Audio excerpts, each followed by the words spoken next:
This is the Crime Cafe, your podcasting source of great crime, suspense, and thriller writing. I'm your host, Debbi Mack. Before I bring on my guest, I'll just remind you that the Crime Cafe has 2 ebooks for sale, the 9-book box set and the short story anthology.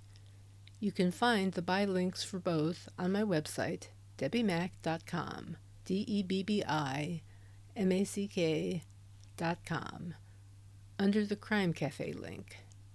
You can also get a free copy of either book if you become a Patreon supporter. You'll get that and much more if you support the podcast on Patreon, along with our eternal gratitude for doing so. Hi, everyone. Before I get started, I'd like to give a hail and hearty shout out to my first Patreon contributor, Ken McClune, not to mention his awesome wife, Karen, and their amazing daughter, Ella. Okay, I suppose I should, in the interest of full disclosure, say that Ken is my brother. But having given support to my Patreon page, to this podcast, he has gotten his free copy of, well, not free, but for, support. He has gotten, with that, a copy of my 4th Sam McRae novel, which is coming out this month, Deep Six. And by taking advantage of a limited time special offer, he was able to get this. So more of those are coming. So keep your eye on that Patreon page. I'll try to keep you updated as fast as I can. And on that note, I'd like to introduce a very special guest. Not only is this author an investigative journalist and true crime author, he is also an Edgar Award-winning author of the Saint novels, which is really cool in my book. How many of you remember the episodes with Roger Moore? I know I do. It's my pleasure to have with me today Burl Barer. Hi, Burl. How are you doing? Better and better every day in every way.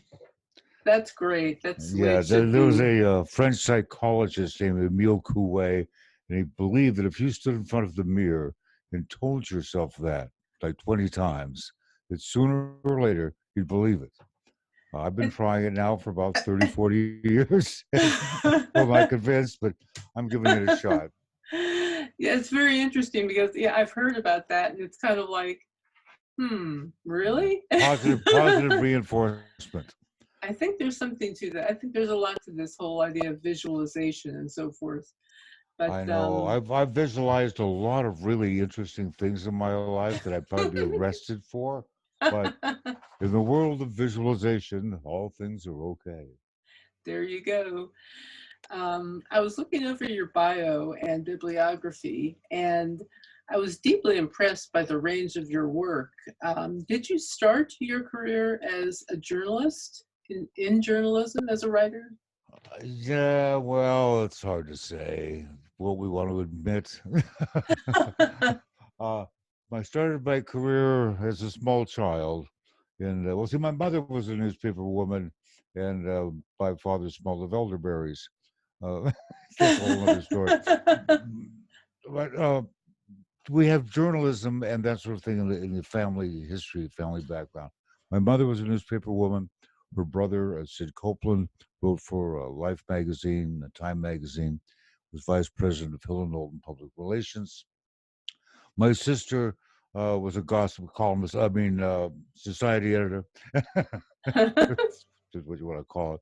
And she wrote books, and my cousin Helen writes books, and cousin Shlomo writes books. I mean, it's kind of, if you grow up in a family of opera singers, being an opera singer is perfectly normal. If you grow up in a family of writers, being a writer is perfectly normal. I can't fix a car. If you want me to do that, I'm terribly sorry.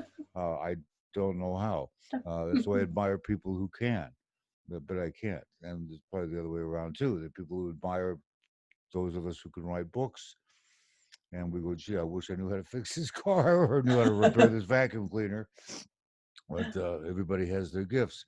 So I started off doing a talk show on the radio on KUJ in Walla Walla, Washington.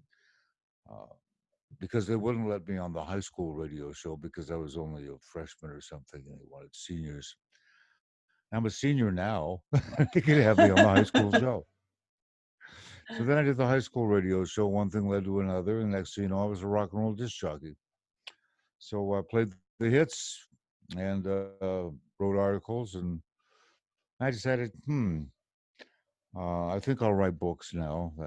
That sounds like a fun thing to do. It's kind of like king of all media. I wanted to be in all the different forms of media, and I wanted to own them, because I wanted to be comfortable enough or ignorant enough within their frameworks to do something new, do something different, tweak it somehow, which is very nervy. It's the kind of thing you do when you don't know any better and you get away Yes. with it. God, I know. Orson Orson Welles used to talk about that you want to keep that feeling of that you don't know how bad you are. Really, you don't know what you're doing wrong. So when you don't have that, oh gee, I'm going to embarrass myself by writing another book. It'll be out there to shame me forever. You just go ahead and you try all sorts of things. Uh, I can give you an example.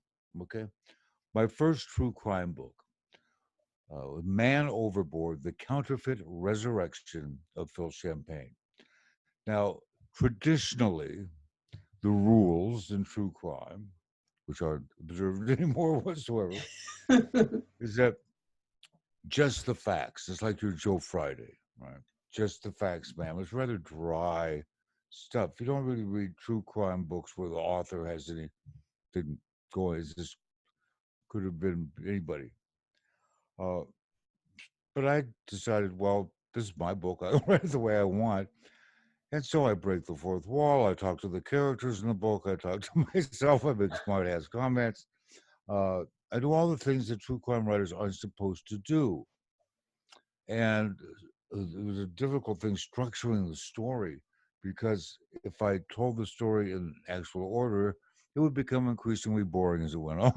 So I had to move things, go back and forth in time in order to put a climactic chapter at the climax rather than 3 pages in. Uh, I went, well, who knows what's going to happen with this book?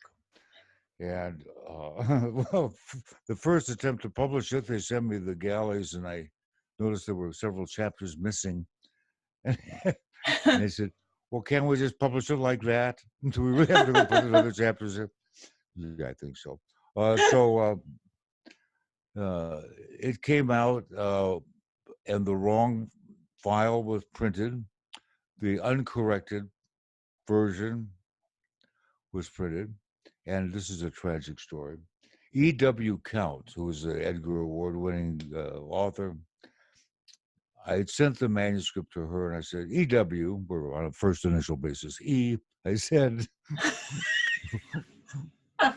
will you read this book and give me some, because you're a true professional, and what do I know?"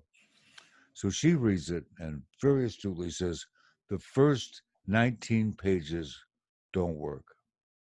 Got to redo the first 19 pages." And she graciously wrote out all the changes that she would make. Bless her heart. So I made those changes, and that was not the file that was printed. They sent the wrong file to the publisher. Yeah. And the book came out with all the typos and everything wrong in the first 19 pages. Poor E, poor E. E no doubt felt that I had slighted her dreadfully. That I just, well, here's your suggestions. You don't even do them. And the late great Jack Olson, who was on the Edgar committee, violated protocol by taking me aside and saying, "Burl, you were one vote away from an Edgar Award nomination for Man Overboard, but there was one vote against you." I said, "I bet it was E, wasn't it?" About those first 19 pages, hasn't it? He goes, "Yeah." Oh my God. I am dying trying not to just keep laughing throughout this. Just This go is ahead and just, laugh. It's all right. oh I'm my used to been gosh. laughing forever. Hopefully, So the book was nominated for Best True Crime Book of the Year at the World Mystery Convention. Didn't win, by the way, but I was nominated for it. Just makes it sound really impressive. People think you won because you were nominated. Anne Rule, bless her heart, was nominated. Get this. She was nominated for the same award. Her book, Okay, was a Dead by Dawn, but that's Evil Dead. Dead by Sunset, I think is the name of her book. It was nominated. Mine was nominated. She says, "Oh, Burl, I just know you're going to win." That was my Ann Rule impersonation. And I said, "No, Ann, you're going to win." And I think she won. I didn't. But the point being is that if you read Man Overboard, guess who shows up as a character in the book? Ann Rule, because her daughter and Phil Champagne's daughter were best friends. So Anne's in my book. Now, her book is about this woman who worked for a law firm, which has the name Barer in the title. That was my brother's law firm. So my family's in her book, her family's in my book. And So in this my is a book, that's rather, really, go it's ahead, I'm sorry. almost incestuous I was true just going to crime use that word. relationship. Well, good. So I'm not alone then. So that was kind of interesting. My family was in her book, her family was in my book, and we were both nominated for best true crime book. And she said I was going to win, but I didn't. But she did, I think, which is fine with me.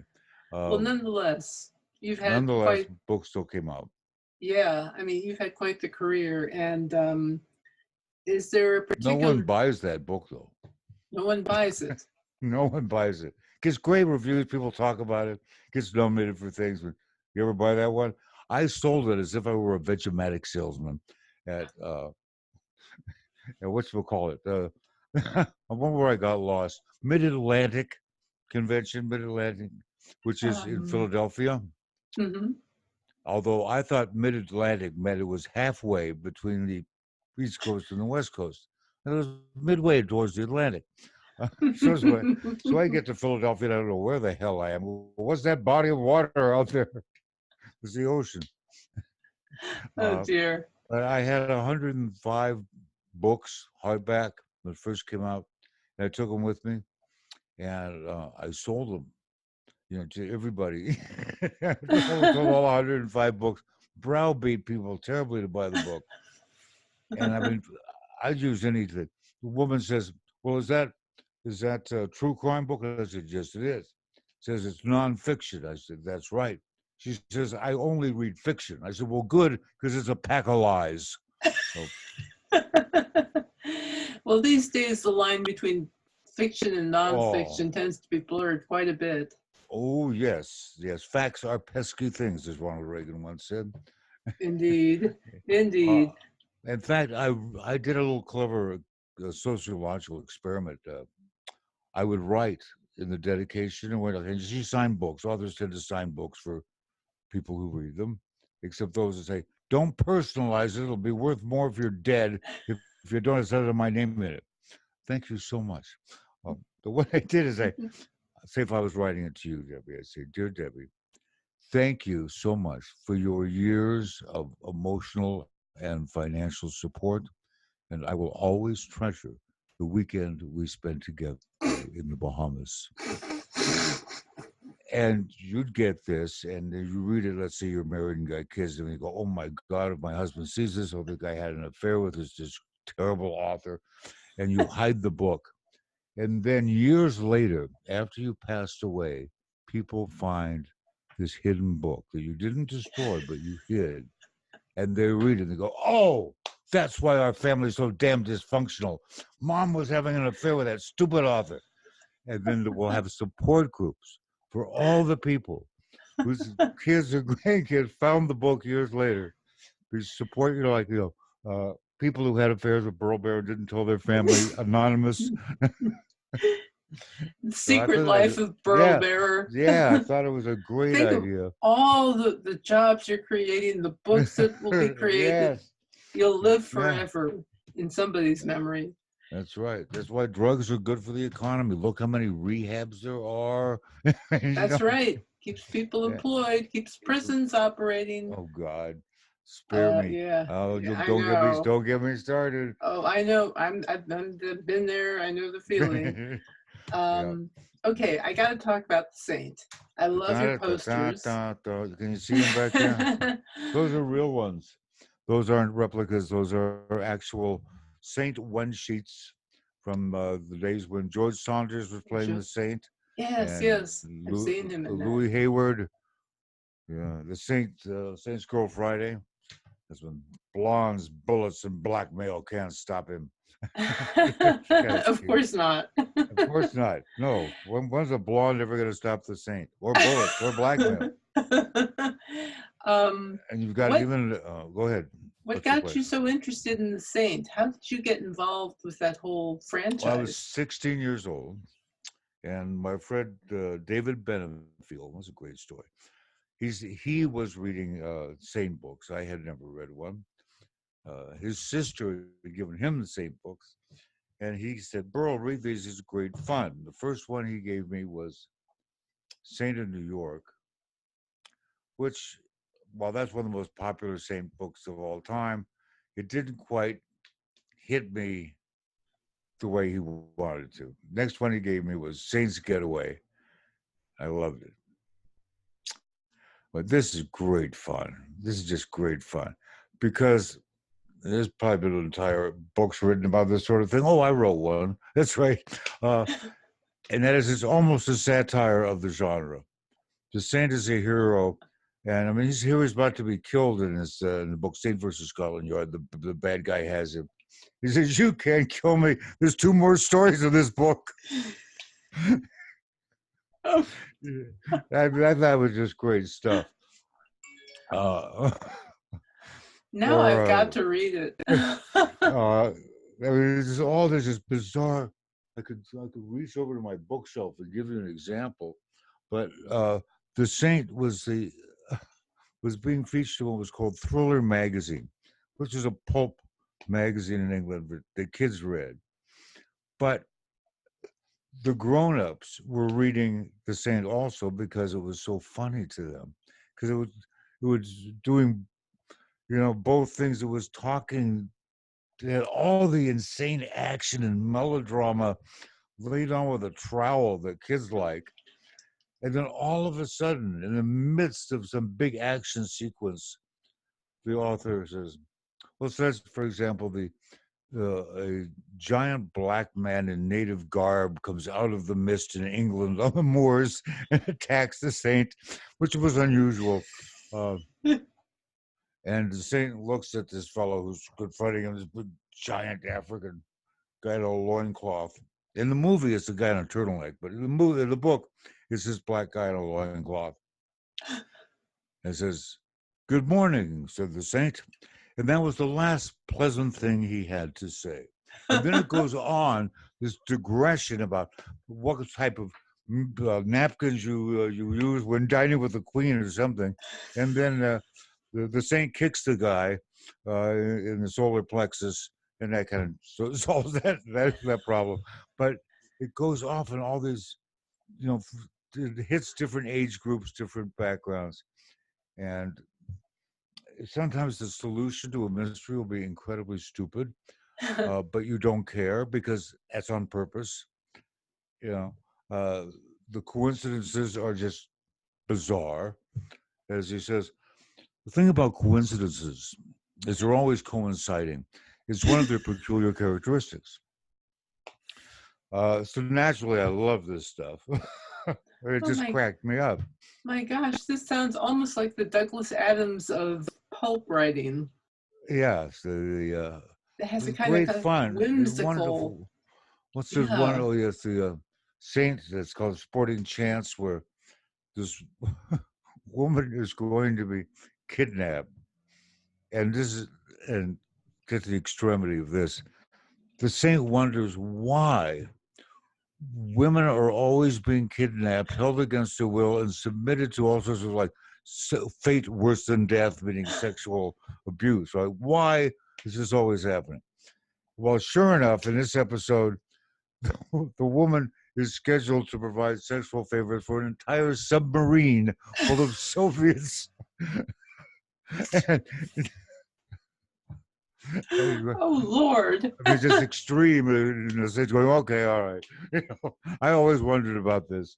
I still haven't got a good answer. No wonder you're so fascinated with this character. I mean, Well, seriously, now I have to read these books.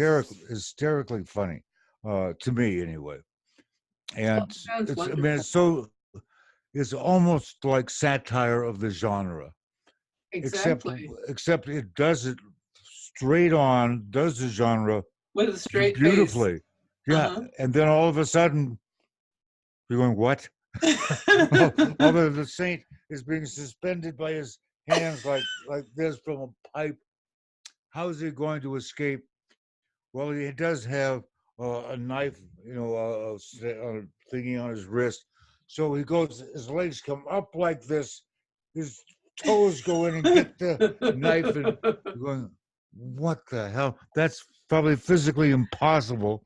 And he says, I learned this at the Folie Bergère. you know, This and is yet great. that's the climax of a perfectly straight-faced story until you get to there and you're going, what? Oh my goodness.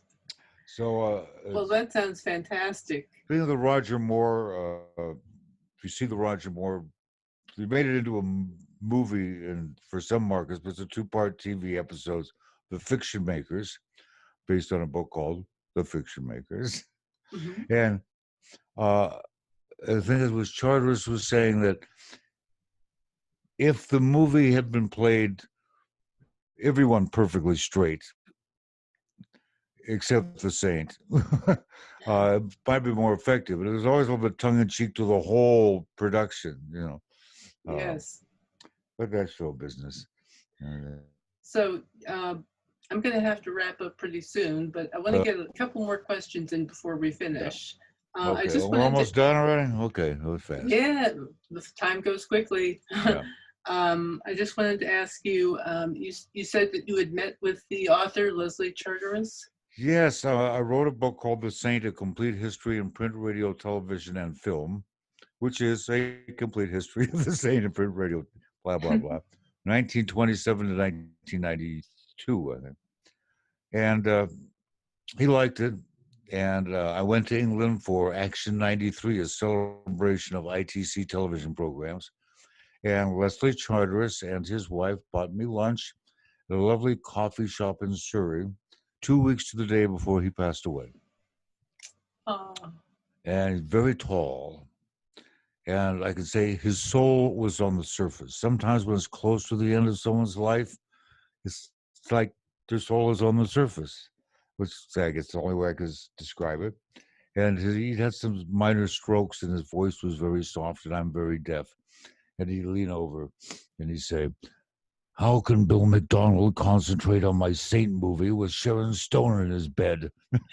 I don't think she's in that's his bed funny. anymore.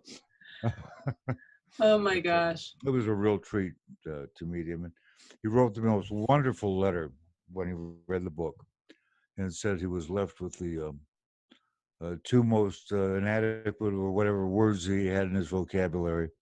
Thank you. That's so Very nice. sweet. Very That's sweet. so very, very nice. So I wrote a Saint novel. That's a novel. That's why it's called a Saint novel, called Capture the Saint.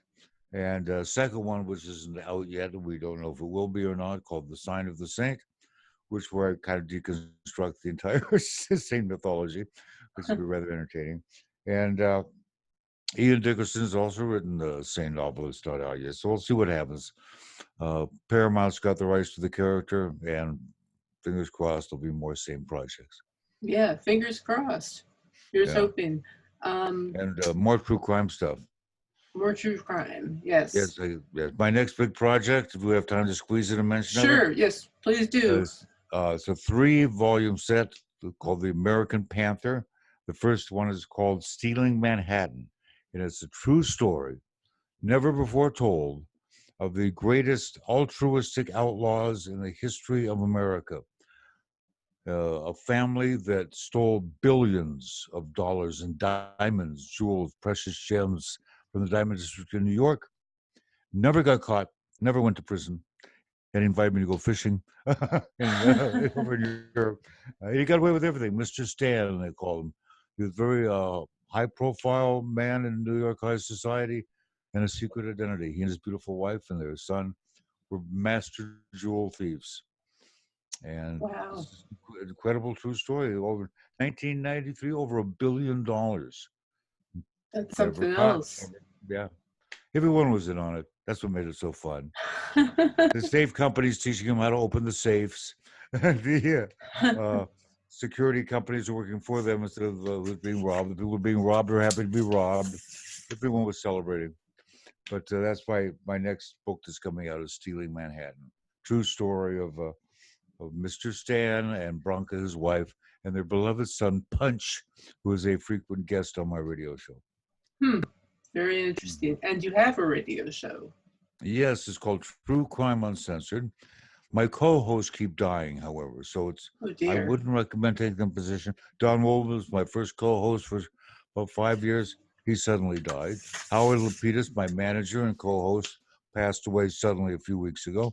Frank C. Gerardo Jr., my co-author on many of my true crime books, has joined me as my new co-author and co-host, and I'm picking out a big insurance policy on him first thing Monday morning. Maybe I should take out some insurance. I'm wondering now. Okay. Well, it's been nice knowing you there, Burl. Oh, no. Yeah.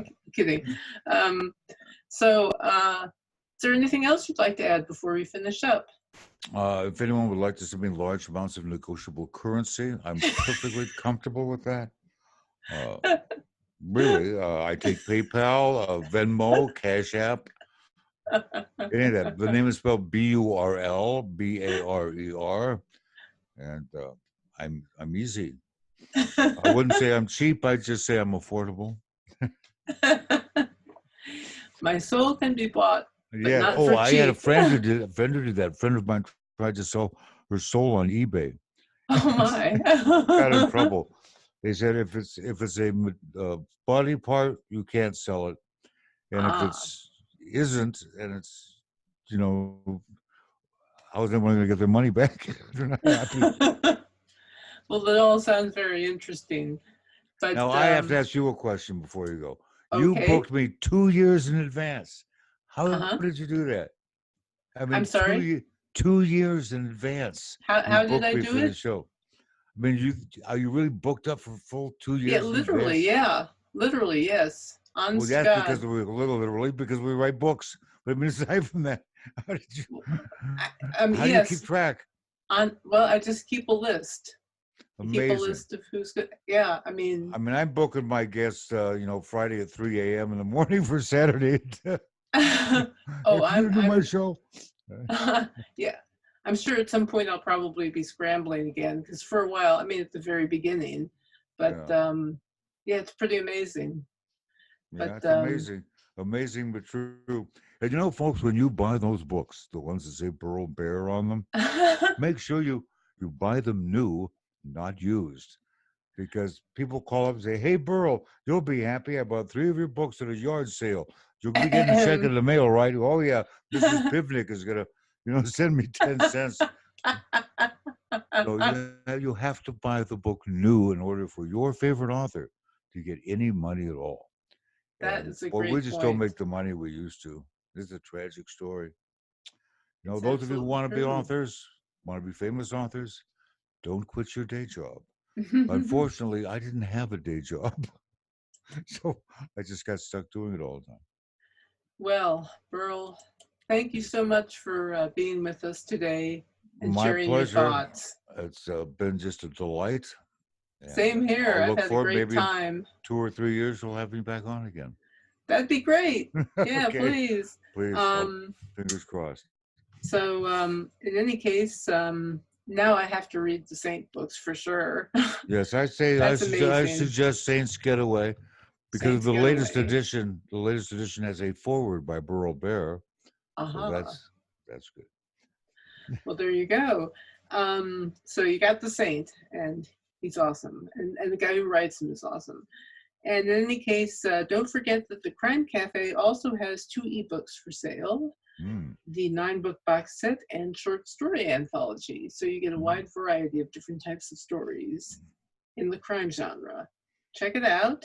And as I mentioned, you can support the podcast through Patreon and get some awesome perks for doing so. Just look through the link to the Patreon page on my website, debbimack.com, DEBBIMACK.com.